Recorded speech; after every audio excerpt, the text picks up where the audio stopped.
before us. I don't want to blame them, but they were the ones who ran over, although there was a fascinating conversation among the historians, so we didn't want to rush it. Thank you for your patience. We also had some technical difficulties with the participant joining online, but now she's online, so we are good to go. Thank you for joining. This is the last panel on the last day of the conference.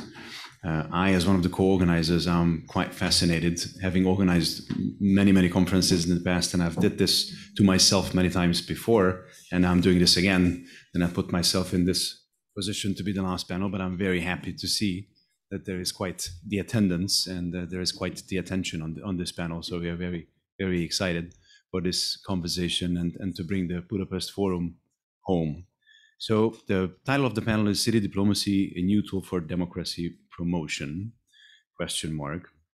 And the sort of the pretext for the conversation, as you have seen in the background note, is that in the past few decades, we have really witnessed the rise of city diplomacy worldwide and the emerging role of cities as really increasingly critical actors in international relations.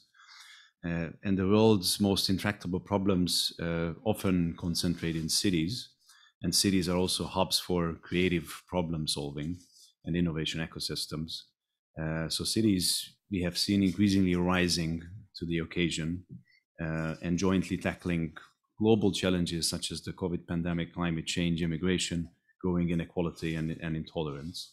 And they have started collaborating with each other in rather unprecedented ways, pooling resources, exchanging ideas and best practices, and more.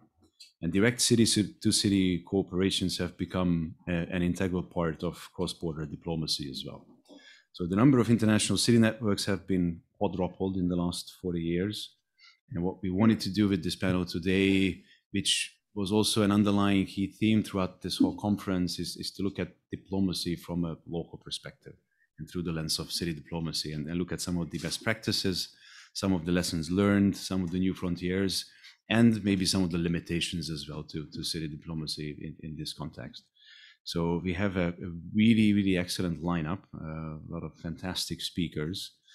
First, I wanted to turn to Péter Balázs, the former foreign minister of the Korányi government, and now the director of our City Diplomacy Academy, which is a brand new initiative of the city of Budapest. We launched it a year ago, and much to our knowledge, this is quite unique. I'm not cognizant of any other city diplomacy academies run by a municipality anywhere else in the world. So we are very excited to have Péter with us. And then I will turn to Dániel Bartha, who is the director for foreign affairs at the rather newly established Equilbrium Institute, a centrist think tank in Hungary. And he's going to talk about a project that we conceptualized together and we are going to support, but is an independent project, and which we are hoping to internationalize eventually, which is a project on city diplomacy index. So when we talk about city diplomacy, there is some genuine benchmarking out there that we can measure our performance against. So it's a critically important aspect as well.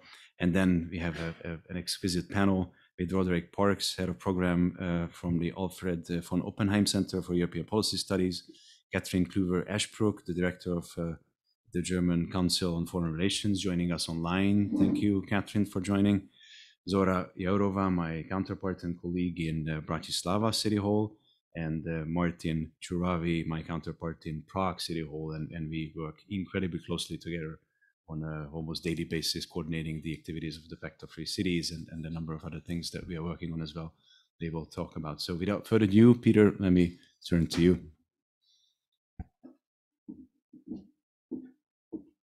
Thank you, David. Last but not least, a panel about city diplomacy, which is one of the most important issues.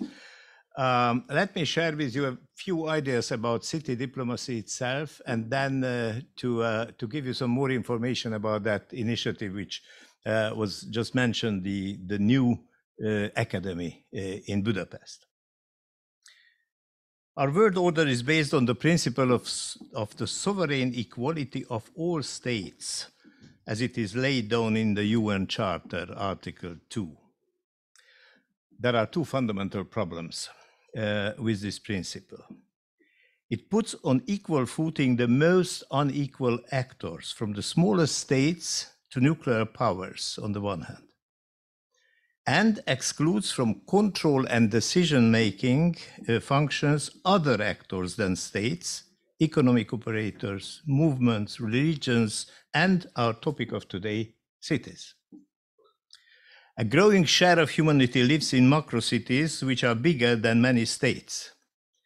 548 cities in the world have more than 1 billion inhabitants, whereas 1/3 of all the states have less than 1 million. According to the latest statistics, out of all the 233 states of the world, 74 have less than 1 million inhabitants. This is not only a question of size. We usually measure the size of states in population, but of economic output and the highest concentration of problems, from pollution to pandemics.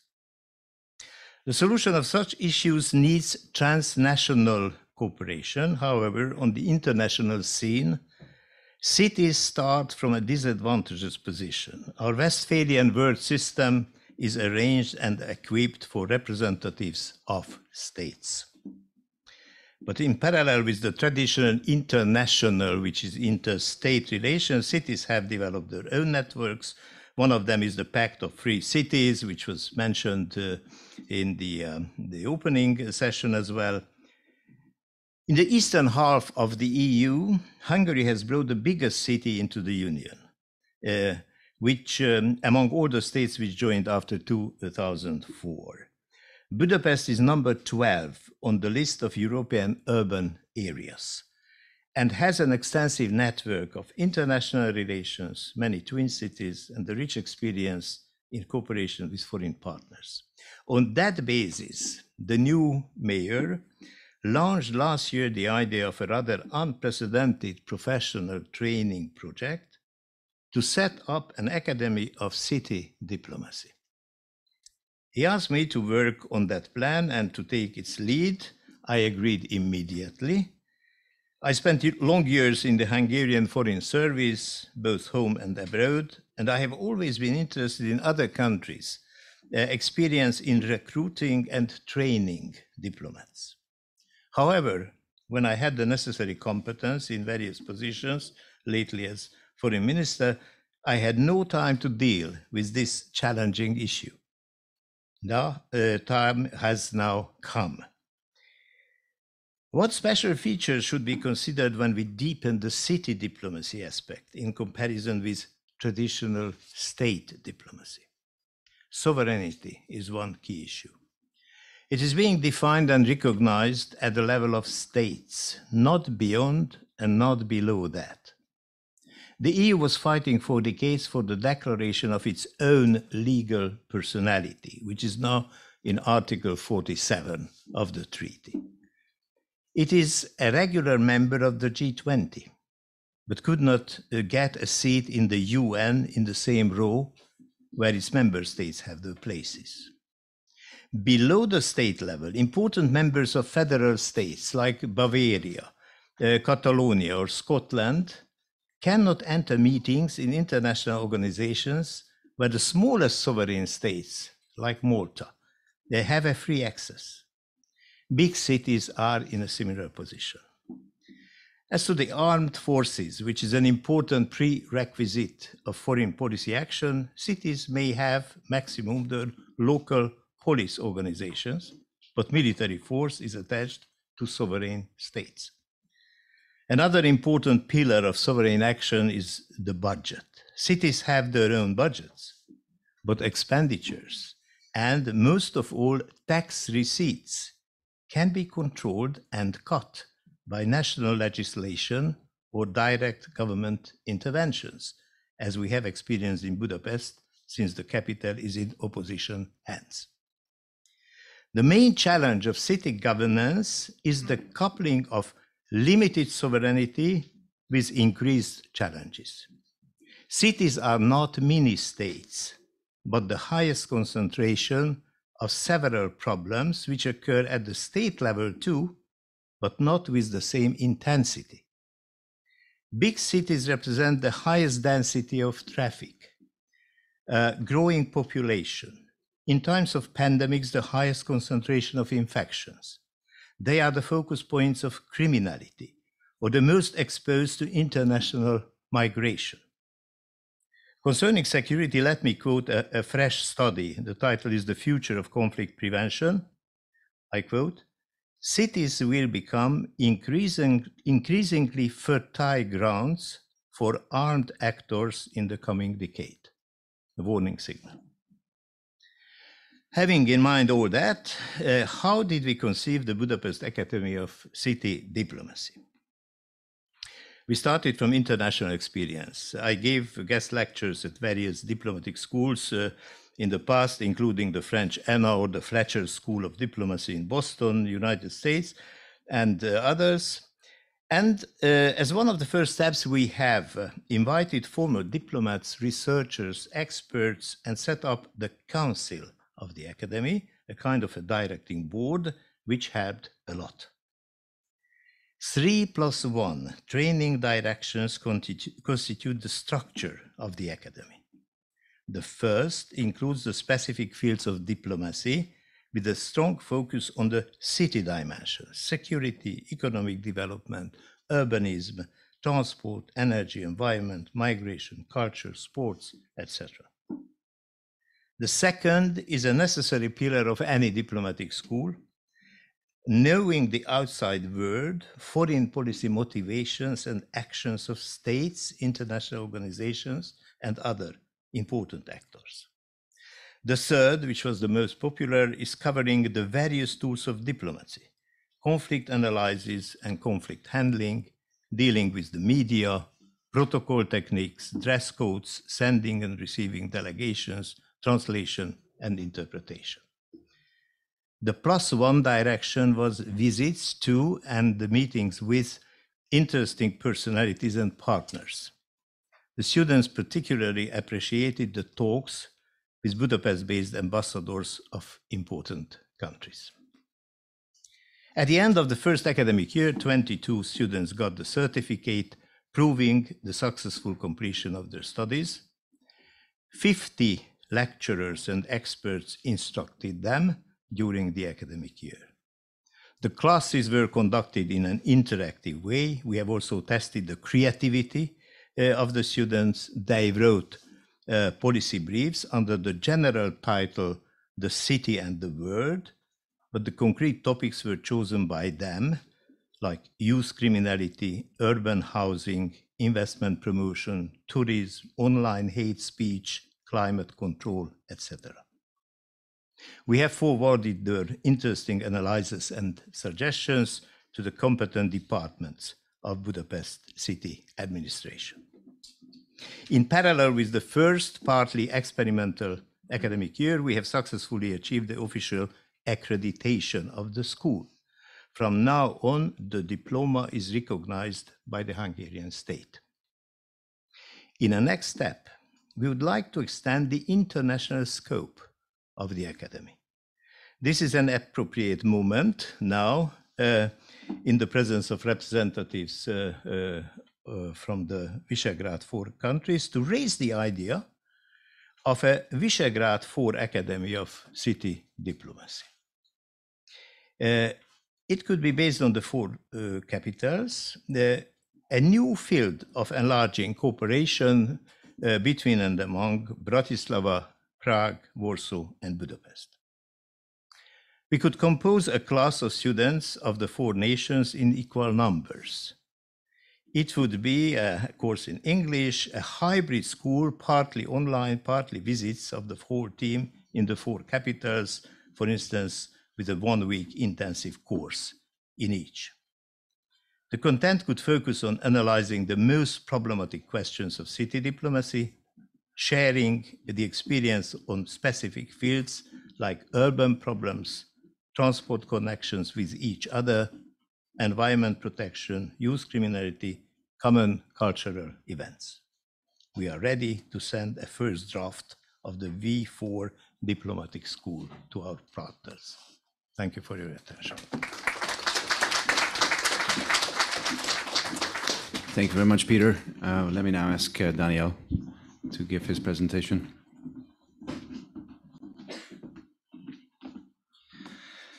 Thank you very much. Let me also, it's the middle of it, welcome you, and thank you very much for the opportunity that I can present the findings of our City Diplomacy Index here in this forum. And before introducing it as this methodology to measure the achievements of city diplomacy, I would like to give you a short background of the project. It was about a year ago when we were sitting in the city hall at the office of the City Diplomacy Unit and discussed that currently there is no international measurement indicators that gives direct feedbacks on the work of those working in the field of city diplomacy. Obviously, there are different scorecards, key performance indicators, but nothing similar that existed on a European or national level, nothing similar to the ECFR's European scorecard on foreign policy or national scorecards on the results of foreign policy. So we drafted a proposal, then the Heinrich Böll Stiftung supported the idea to develop this methodology. And at this point, we would like to present where we are and invite you all to comment it, to help us to further develop this methodology, and hopefully it will be a useful tool not only to measure the achievements of city diplomacy, but also to raise the awareness of the importance of city diplomacy for as many decision makers as it is possible. So why does city matter? I think we discussed it several times during the past days, but it's sure that cities were always the cradle of democracy. This is where democracy originated, and I think in the 21st century, once again, we are returning to the age where cities will be the most important stakeholder in promoting democracy, and also because cities are very important in decision making when we really respect subsidiarity and inclusiveness of the citizens. We mentioned it so many times, but we unfortunately exercise quite badly in the European Union these principles. But we believe in the 21st century, it will be the renaissance of the city politics for a number of reasons. And the most obvious reasons lies in the numbers. In the 1950s, about 30% of the world population lived in cities. Currently, it is 55%. And within a few years, by 2050, 68% of the world population will live in cities. This means that the economic power and political power will further concentrate in the cities, especially in the megacities. So far, this is not responded in the power of cities, but increasingly it will. And we have to keep it in mind, and in the European Union, already in more than 11 of the 27 member states, more than 30% of the population lives in the capital cities and their immediate suburban areas. In some of the cities, the economy is even more concentrated. In cities like Athens and Dublin, more than 50% of the national economy is concentrated around the capitals. And if this continues, there will be no other choice than giving more power to the cities in formulating their political agenda as well. So we believe, and it was mentioned, that cities never had the powers as the state and will never have the same powers as the state. But they have another power. It's not sovereign power, it's the power of networking, and the power that lies in network. They exercise the power by driving and building coalitions, and as we've seen in the recent decade, the number of city networks increased rapidly around the globe.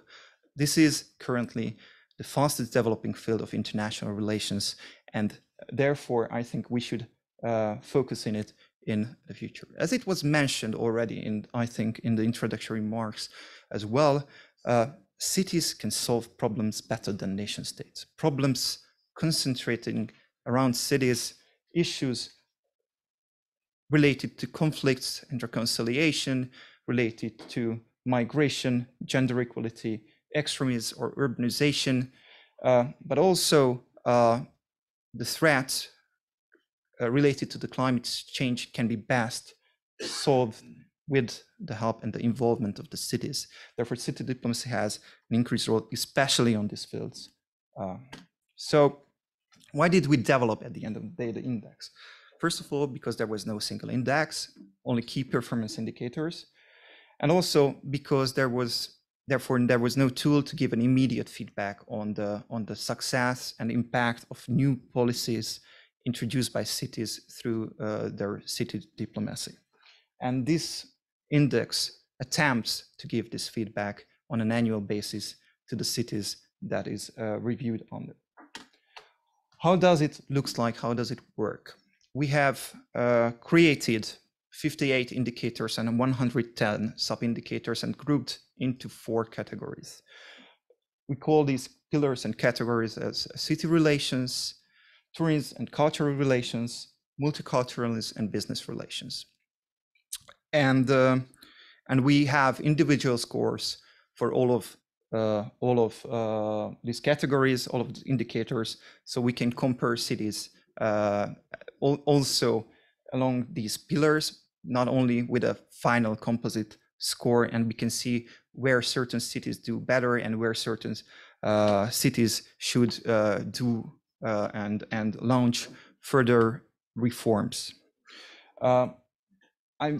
Let me just very briefly mention some of the focuses of these pillars. First is the core of city diplomacy, is the city relations. This is the daily activity of the city diplomacy units, the units responsible for international relations. That includes their operation, their daily activities, the number of networks they are joining. So we believe that's highly important, but we believe what is also important is the climate that they are working on, the surrounding the environment they are working on, and therefore the rest of the categories try to respond to that. The other units, other fields where they should cooperate with, where they should have an important impact. And obviously this includes the cultural relations, the increase of tourism of the city, which is not only a source, but the best way to promote the city internationally and increase its soft power. Business relations, because this is where I believe city diplomacy has a very important role.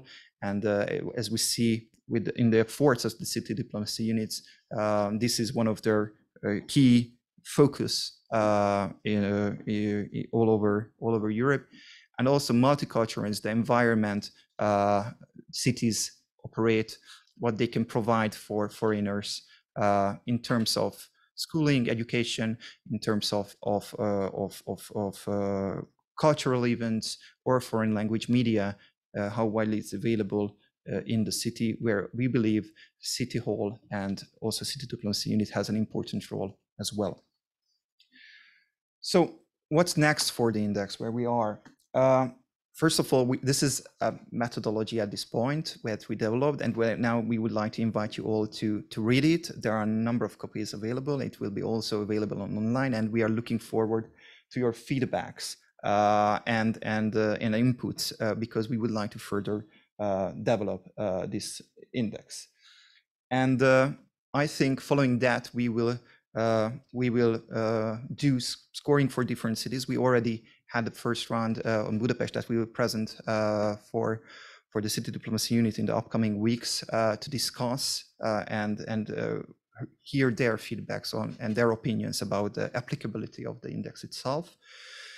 But to compare it, to see how it works in real life, we have to test it on at least 4 or 5 cities. So this is the next step for us, and we believe it will be, it could be in the long run a very good and important tool to map the gaps and also to map the opportunities to help cities increase networking, and most importantly, to show if a city has a very good practice that can be used in another one in the field of city diplomacy. Thank you very much for your attention, and I'm looking forward to your feedback. Thank you.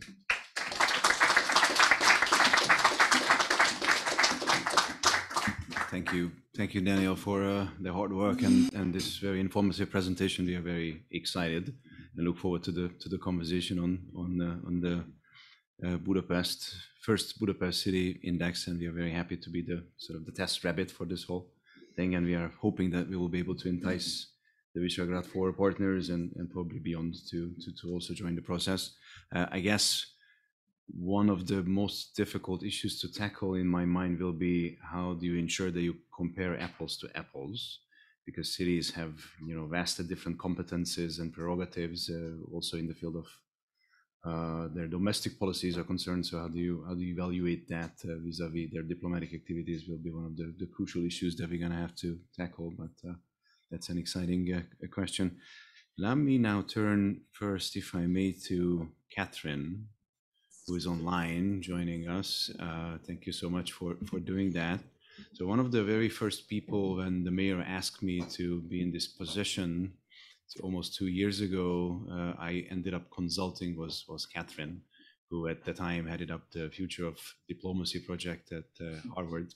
And we had a fantastic and truly informative conversation, which I really was very encouraged by and fed on and had a lot of good ideas coming out of, I hope. So now Cathryn is heading up DGAP, the German Council on Foreign Relations, and you guys are active on city diplomacy as well. So first of all, if I may specifically ask, you just heard the presentation of the City Diplomacy Index, if you could just give us some feedback right away, if I could on the spot.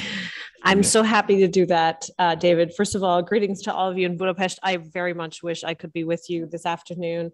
The reason I am not with you is a good one. I am expecting my second baby on Friday. So I'm very, unfortunately, too slow and too encumbered to be with you today, but I very much regret it, particularly given your beautiful surround.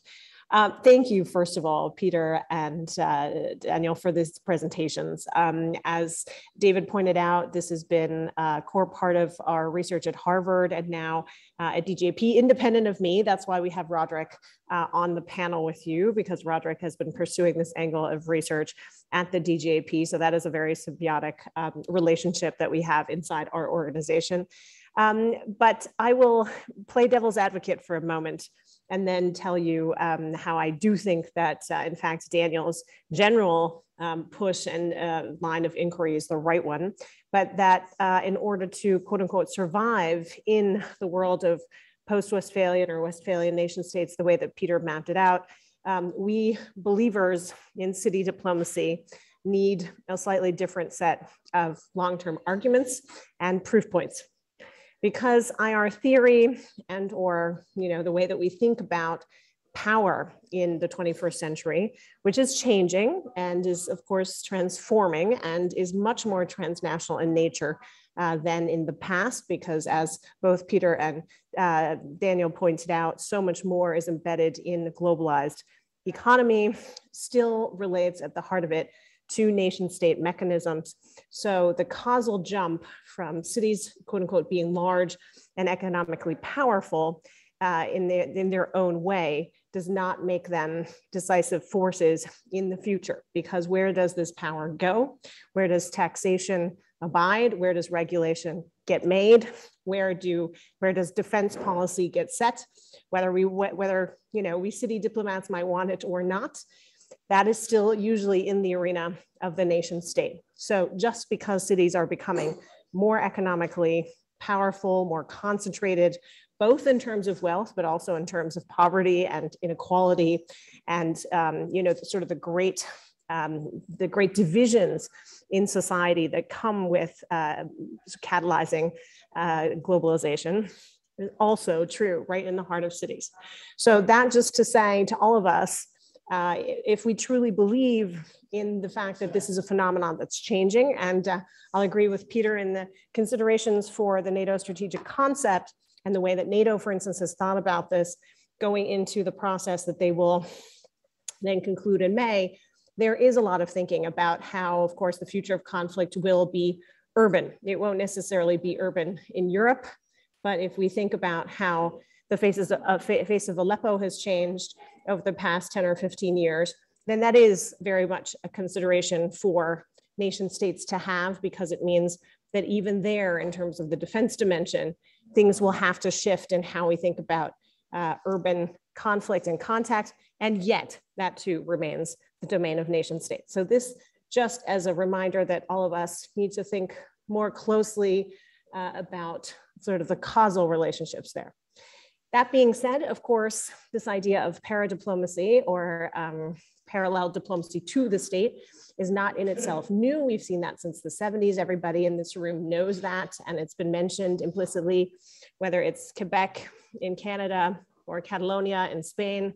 But what is critically new, and this gets back to this idea of power, is that cities are discovering a new phase, a new area of power for themselves, which derives exactly from what Dániel said, which is of the power of legitimacy and trust. Because in every Western democracy, right across the board, whether it's in Australia, you can start in democracies that are not physically in the West, whether you start in Australia and take it right across the world, all the way back to the United States. Trust and basically interpersonal trust as well is at its all-time low, with the exception of trust in the local level and the capacity in the local level. And that's where Péter, I think, is absolutely astute to solve issues and to prove, and this is the other piece, through data, and this is the other source of sort of great, I think, urban power in the 21st century, data-based proof points, which is to say that if you're not lobbying against your own nation states, which a lot of cities, in fact, aren't doing. That's true in some national contexts, but in others, it's really more about this idea of bounding together around key and critical and separate issues in some cases, forming issue-based networks that are data-driven. And again, I'll remind everybody in the audience that the estimated volume for smart city technology, for instance, in 2021 is $111 billion. That's the market for sensors, for KI, for a better understanding of what really happens in a city and what works in city management, and ultimately then also is the basis for a better understanding of how we can solve transnational problems through city diplomacy. So it's a huge market, number one, and it can be, if smartly combined, I think with the kind of things that the two previous speakers were pointing to, with trust capital and data-driven solutions, an incredibly useful way of advancing solutions in the sort of this increasingly transnational context in which we operate, which the nation state cannot no longer deliver credibly. And that, not just in the argument around size or economic power, is where I see fundamentally the power of cities moving forward, both in the exchange, as David, you pointed out, city to city, absolutely important how people and cities have transformed partnerships that were often made for them in this paternalistic way of nation states, where it was about cultural exchange and linguistic exchange, that has become hyper politicized, but then more so in networks that cities have chosen for themselves. And this gets to the fact of, or like, how can you sustain that kind of power and that sort of network structure over time? Which is to say, how can you create within, and this is why this is a beautiful example of city activists on this stage, how can you make these sustainable over time? So this is not just a shrinking phenomenon at sort of the border fringes of international relations practice, is by cementing them and making that worthwhile and making that sticky. And that means that we're going to need an effective change in our bureaucratic landscape. So everything that Péter is doing to sort of cement that is in terms of a more than a phraseology of like diplomatic art, but diplomatic practice, means that we're going to have to begin to link the nation state with the subnational level in a way that ultimately creates proactive solutions. So it can't necessarily be, the Parliament of Mayors pushing against nation state power structures, but that these will have to be thought hand in glove so that you're actually coming to sort of the wider objective of creating not only influence, but practical solutions. And so, of course, the main example for that could be C40, or could be sort of the Open Data Governance Alliance that has built itself around the Sustainable Development Goals and voluntary local review. So something that's supported by technology companies, that's supported by independent technology and not owned by technology companies, so that cities have sort of taken back that nexus of power for themselves too. I think those are the kind of phenomena that are really worth watching, because it's to look at the organization form, to look at the form that power takes and plays in these organizations, and to look at the form at which data is used and manipulated and owned, such that it increases access for cities to meaningful data. Because otherwise you're creating a 2- and 3-tiered system of cities who may or may not have access to critical core components that form, my understandings, the basis of urban power in the 21st century. All of which is to say that urban power is still very much up for negotiation in this shifting 21st century diplomatic system and paradigm, that it's going to take more causal thinking to convince, let's say, the nation state junkies of this world that power in the city deserves not only attention, but space and the kind of critical components that effectively Daniel is pointing out, which is more economic control, more capacity to negotiate economic deals, negotiate with nation states so that you're having different entities face each other across the table, still not the norm. And then to be able to have the kind of data to back up that kind of work, that kind of thinking, and that kind of anchoring, so that the networks that are formed are stable over time. And we're not quite there yet. I think we could get there, but I think as those who advocate for a greater role of cities in international relations, we too have some work to do, so that we have a translation between the clear legitimacy advantage and the trust advantage that cities and urban leaders have vis-a-vis the nation state, but that we can parlay that into new forms of power in the 21st century. Thank you so much, Cathryn, for these critically important points and for joining us just a couple of days before you giving birth. That's just absolutely amazing. We are very grateful for that. I will circle back and react to some of the points that you brought up at the very end. But now let me turn to Dr. Parks, Roderick, if I may. You published, I think it was a year ago or so, a paper called City Diplomacy, the EU's Hidden Capacity to Act, which was a deeply inspiring paper. You talk about how cities in the European Union are increasingly active in a geopolitical space outside the European Union, especially in conflict prevention, but in some other areas as well. So if you could talk about that a bit, and then other aspects of city diplomacy as well. Thank you. Sure, thank you. Ooh, that's loud. I will, righto. So I mean, just as my boss couldn't be here because she's on maternity leave, I'm lucky to be here because I think I'm going to have to spend some more time in Berlin for the same reason. But hello, boss, nice to see you. And bless you for reading the paper. I come at this from a position of skepticism. I think I'm not steeped in the mythology of city diplomacy. And as you can hear, I'm a Brit. So I think if you'd asked me during the Brexit debate, was city diplomacy a good thing for sort of democracy, I would have been a bit skeptical, because for me, it felt sort of slightly self-congratulatory with sort of cities posturing on migration quotas and climate targets and so on, at a time where large parts of the UK population were complaining about liberal urban elites. And actually, funnily enough, some of the figures that Dániel mentioned, you know, if 50% of the Irish economy is concentrated in Dublin, I mean, I think to myself, is that a good thing? And do we want to strengthen the power of cities in the international system on that basis?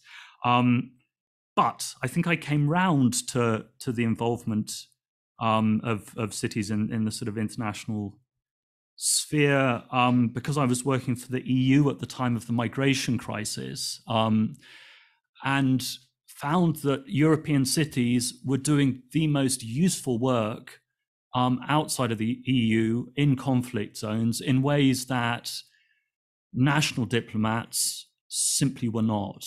And Péter, you sort of got at this, I think, that the interesting thing I think about the EU as a political system is that it has this kind of shape-shifting element in it, and it shifts sort of hierarchies and so on. And cities have always had a place in that. And the example I think of, and this gets back to I think something you said, the sort of false equality of nation states, whereas you actually have quite strong hierarchies, cities are suddenly able to flip that. So, you know, you can get Belgrade and Kiev at the same table.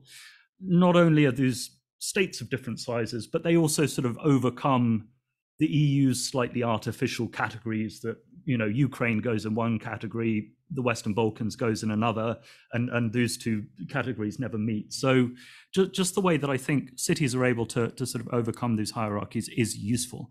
I saw them in three roles, and this is what I covered in the paper. Firstly, as players in weak states. When we in Brussels at the time were trying to work out what to do with Libya during the migration crisis, you know, we sort of sat on our hands as Italy made deals with violent militias in Libya, and we suddenly spotted that European cities and European mayors were hooking up with mayors in Libya, who at the time were essentially the only people with undisputed democratic mandates. And by hooking them up, we provided, or, you know, cities provided a sort of bedrock in the political quicksands there. And cities had a strong interest in the good treatment of migrants and in anti-discrimination measures and in getting the local Libyan labor market working, etc. And we simply weren't aware of that in Brussels, and we're doing exactly the wrong things.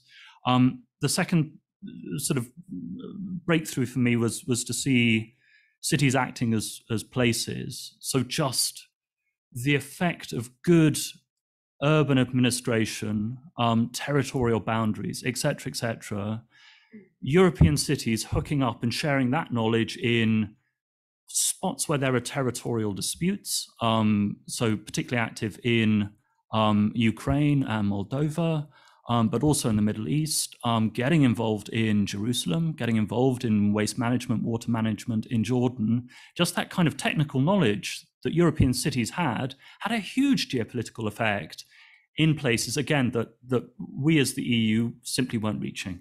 And the third point for me was that they were acting as sort of percolators for ideas at a time when most European diplomats were going abroad and were on sort of transmit. So, you know, we go abroad, we try to reform places. European mayors were going abroad to Belarus and elsewhere and listening. And so when the crisis hit Belarus recently, we found ourselves relying on mayors for information about what was going on in Belarus because they had been listening to people there and they knew what was going to happen. Again, that was extremely useful. So for me, these are the sort of three roles that I pick up in the paper. Coming back to the question of the panel very quickly, and then I'll shut up. Is this useful for democracy promotion? I don't think in a sort of classic sense, but insofar as the crises that the European Union has been facing over the last 10, 15 years are essentially crises because accepted liberal institutions and norms are seen to fail and are open to challenge. And at a time when I think the EU itself is trying to invent the way it does international affairs in a very sort of top-heavy retrograde geopolitics, just this kind of playfulness from cities and, you know, the engagement of citizens and the sense that they can affect events outside the European Union is extremely useful. I would only throw in a bit of a caveat that I think it's also extremely risky to have mayors involved in European diplomacy sometimes because I think it's sort of easily exploited by our sort of growing list of rivals and adversaries outside the European Union. So for me, final thought, it's incredibly important that we have the Committee of the Regions in Brussels as a strong institution, not just for disciplining other countries like Turkey and Russia as they engage with us, but also disciplining the European Union's mayors, because so much of our city diplomacy at the moment is based on the activism of relatively few mayors who are interested in international affairs. And I think there's a risk that that runs out of control. So these are my thoughts. Thank you. Roderick, fascinating thoughts. Let me now turn to first Zora and then Martin. We have been in the trenches together. You are on the field, you are practicing every day. So if you could just give us some perspectives from the decision maker, practitioner point of view would be very helpful. Good afternoon. Thank you very much for having me on this panel. Very interesting debate, and thank you to all of you to hanging out here with us on Friday night. You know, yesterday we launched an enlarged Pact of Free Cities here. And I have the feeling that there is still not enough recognition of how important and exceptional event it was. Because talking about the city diplomacy and its power and the possible impact in 21st century, what we experienced yesterday was that there is this international pact formed by 4 mayors of 4 V4 Central European countries, which has been, after less than 2 years of operation, which has been joined by the mayors of 20 really large cities worldwide, not only in Europe.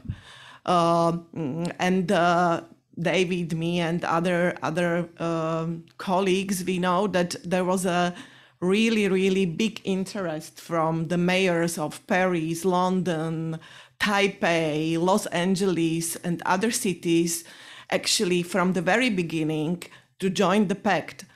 And from some point of view, I think it's one of the biggest achievements of Central European diplomacy over the decades, because I don't remember anything comparable.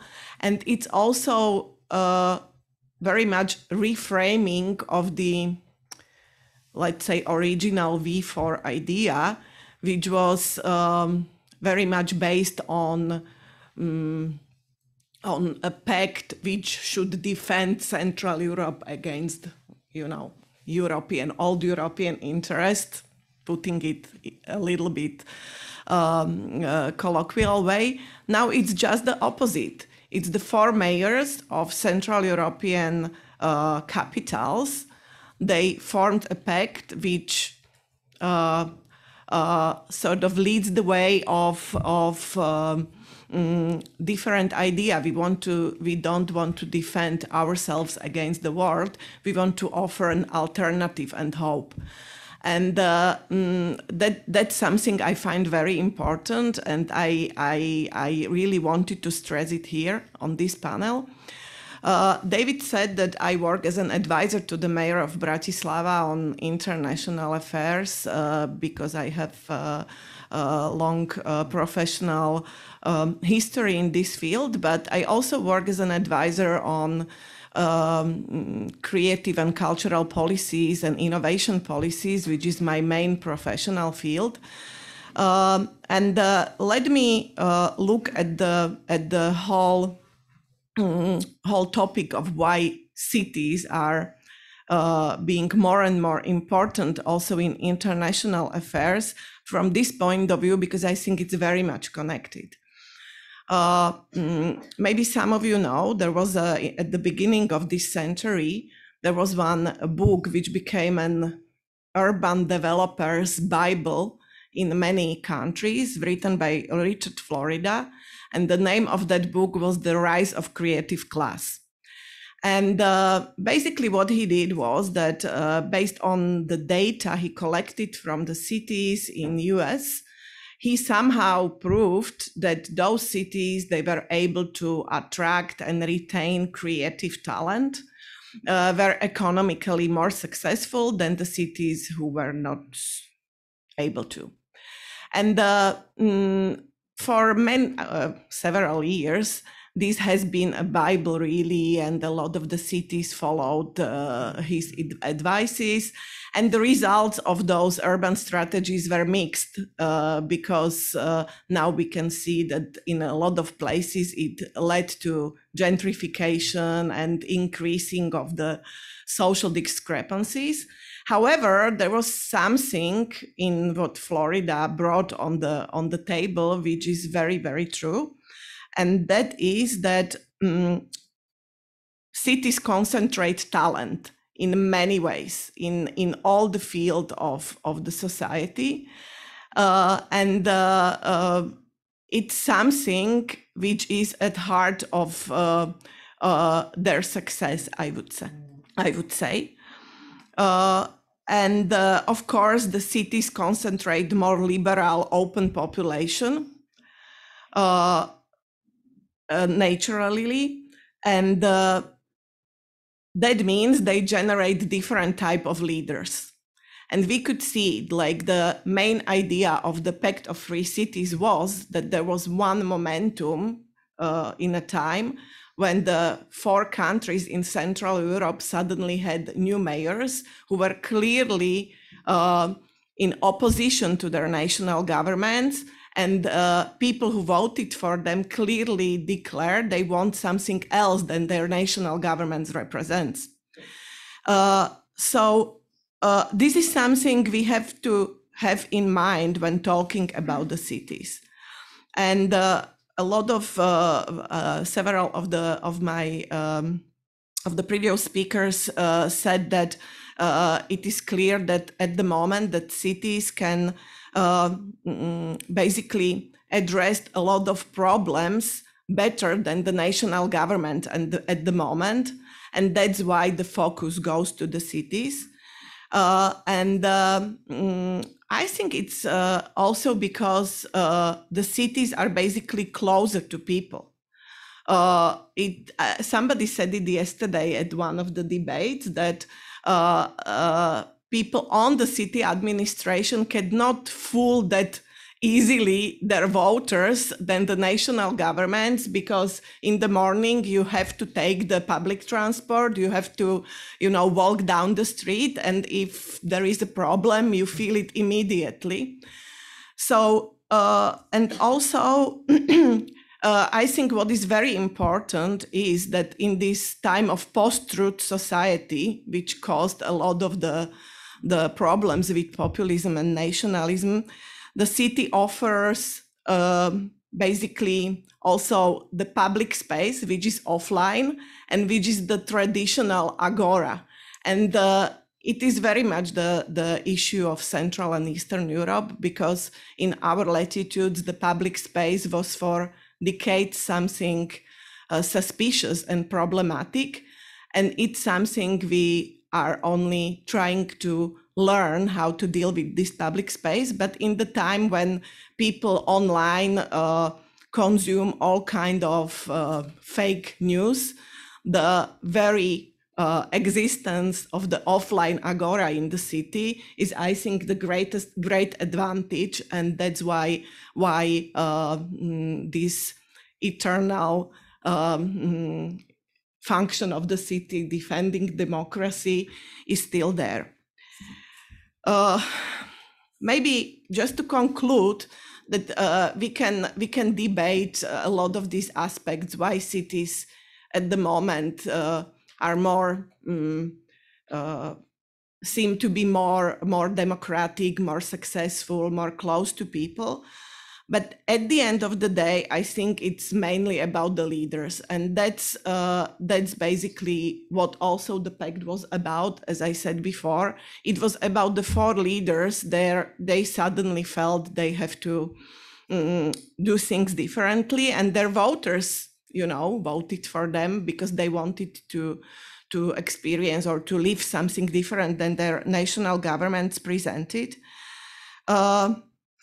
And I have the feeling that if we agree that it's the talent and the resources, and it's mainly at the moment the human resources, they are concentrated in the cities, the main role of city leaders is to channel and organize these resources in terms of at the end achieve hope for the citizens. So I would say it's that would be probably I'm not sure if that can be easily measured in the indicators. It should be very composite indicator in a way. But I think the extent to which the cities are able to manage their human resources and talent and actually what is in the city would be for me one of the main indicator. And then how to measure hope. Maybe we can have another session on that. Thank you, Zora. Martin, please. Thank you very much, David. In fact, thank you all very much for staying with us till the very end. I thought it might be interesting for you all to hear a bit more about the day-to-day work and of the city diplomacy regarding the promotion of democracy and democratic values. So let me be brief, yet as specific as possible in this regard.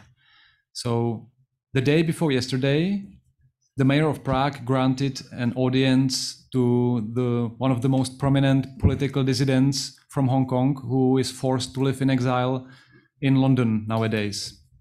And he met with him, spent an hour with him during an official meeting within the premises of the residence of the mayor of Prague.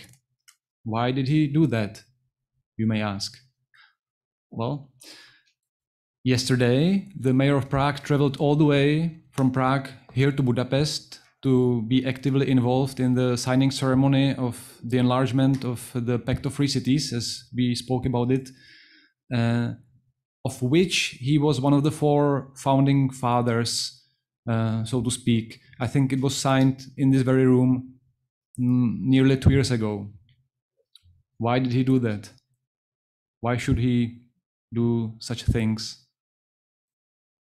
Today, as we speak, there is a historical Belarusian flag flying at the top of Prague City Hall. Why is it important for us to do such things?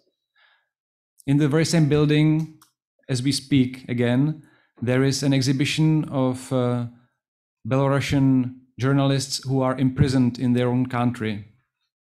Why do we organize events like that? And just before this meeting, I had a call from the office of His Holiness Dalai Lama, and we will work on something I'm not allowed to really publicly speak about, but on Monday morning, the first thing I'll do in my office will be dealing with that. Why should I bother? Why should we do that? Well, the answer is because those things matter, and they truly do, not only for the people in Belarus, Tibet, or other parts of the world, but for us all. And I really, really believe that those acts are extremely important in promoting democratic values, and especially so if the nation states fail to do so themselves, then there is this gap which cities can fill and play this extremely important part in the so-called city diplomacy. So that's why. And once again, it's of course at the end of the day the question of leadership and the question of choice. So this is, I think, something we should also consider. We are very happy that the 4 mayors of the capital cities of the so-called Visegrad group decided to be those leaders and lead by example. And I'm very, very much looking forward for our further cooperation. Thank you. Thank you. Thank you very much, Martin. This was perfect for closing. I would love to continue this conversation for another hour or 2, but I'm mindful of the fact that it's a Friday afternoon after 2 intense days of our forum. We also have a couple of other items on tonight's agenda still, so I will close it here. I know Zora and Martin has to run. Just a couple of closing thoughts, if I may, just reacting to some of the key points or critically important points that the panelists made. One is about resources. One of the issues that I looked into as I was preparing for my job is like, what's the average budget for a city diplomacy unit? And of course, these numbers, first of all, was very hard to come across, but second of all, compared to foreign ministry budgets are quite minuscule, let's put it that way.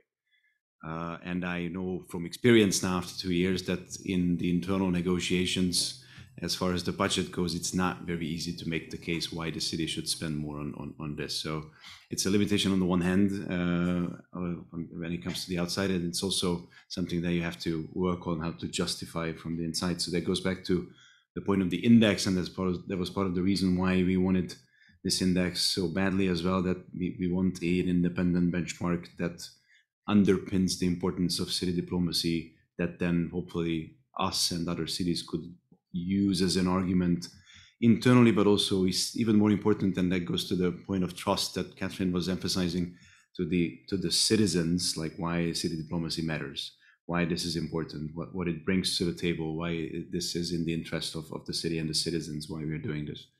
The second point I wanted to make was again what Cathryn was talking about, the cooperation, collaboration, or closer collaboration between the subnational and the national level.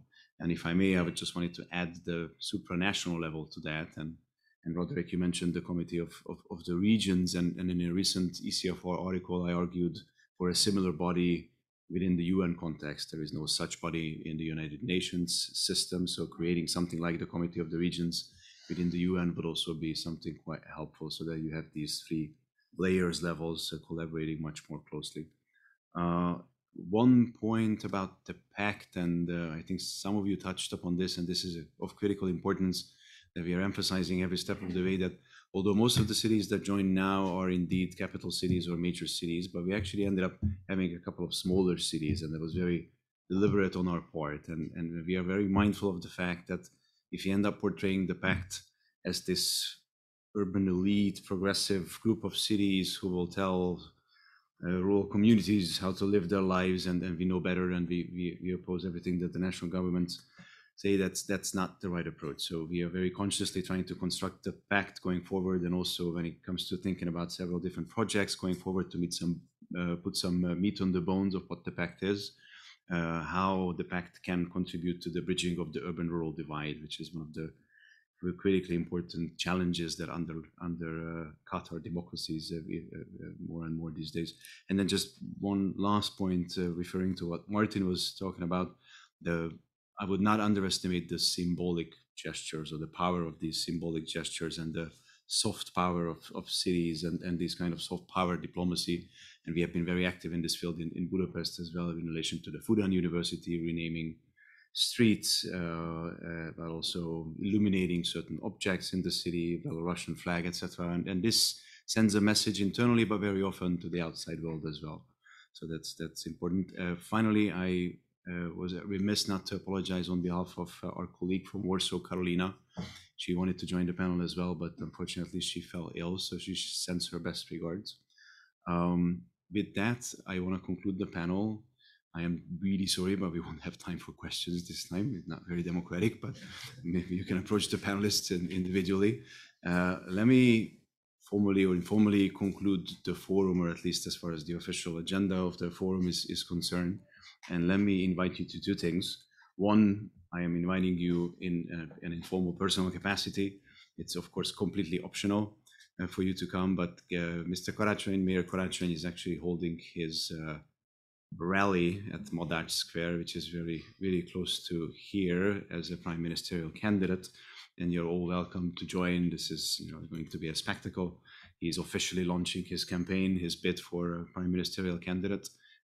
You can enter to the VIP zone with your badges, so you're welcome to join. There will be several of my colleagues who will escort you over, again, strictly not in my official capacity. I'm inviting you to this. And then secondly, in my official capacity on behalf of the municipality, afterwards, we would love to have you back at City Hall for an informal reception, a little bit of drinks and a little bit of jazz music for tonight to conclude the festivities for these 2 days. Again, thank you so much for coming. We really appreciate it. We had an incredibly rich 2 days. This was, again, the inaugural forum, so bear with us. We're going to do better next year. We will have an even better agenda, richer agenda. Hopefully more people can participate in person. Cathryn, we are very much hoping that you can join us in Budapest next year. Thank you so much to our sponsors, Heinrich Böll Foundation, first of all, the Erste Foundation, and all the other sponsors for making this possible. and see you here next year in Budapest.